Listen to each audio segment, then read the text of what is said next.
Bhagavate Vasudevaya. Vandeham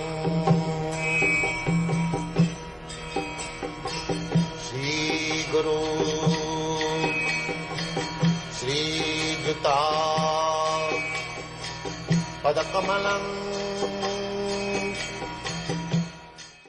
So, in the beginning, before the creation, God is existing,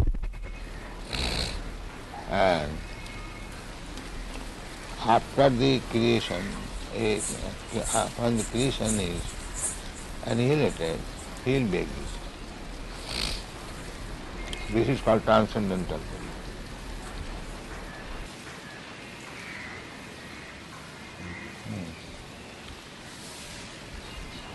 Lord, the position of the Lord is always transcendental, because the causal and effectual energies required for the creation.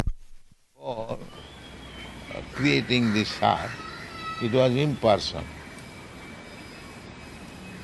There was no hand, there was no neck, there was no body, the same cloth.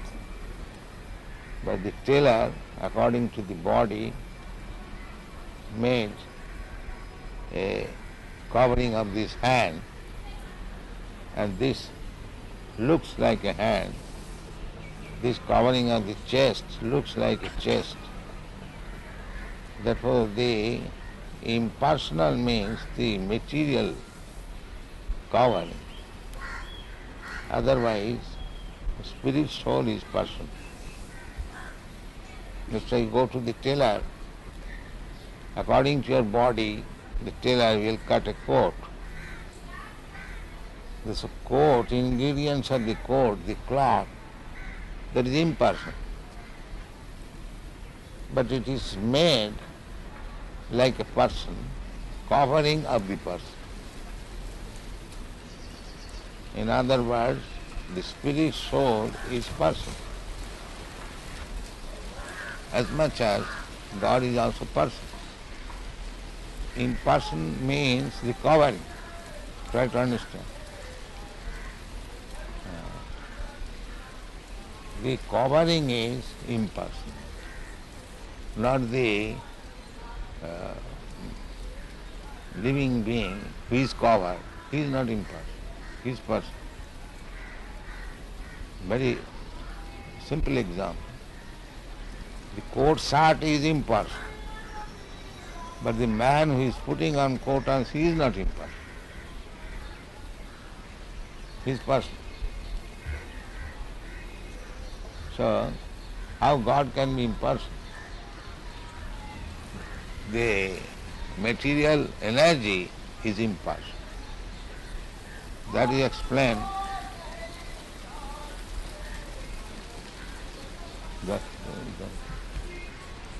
That is explained in the Bhagavad-gita. Maya tatamidam sarvam jagat abhaktamurti. This jagat is abhakta, impersonal.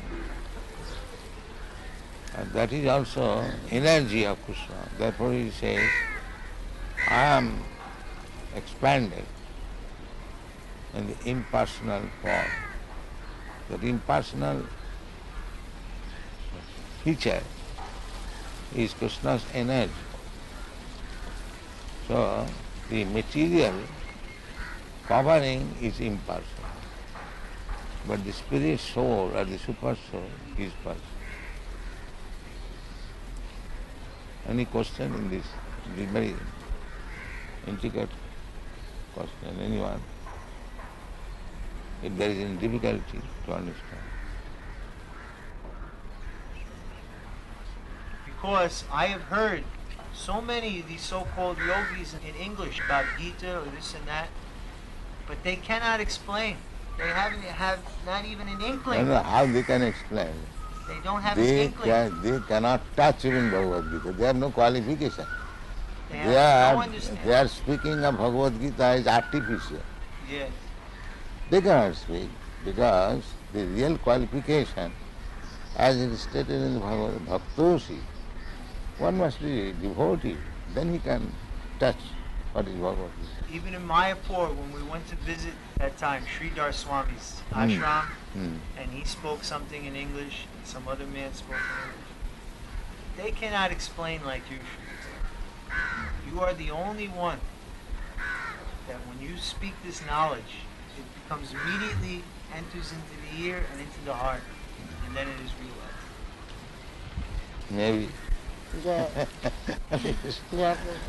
Vishaka, you think also like that? Without a doubt. Hare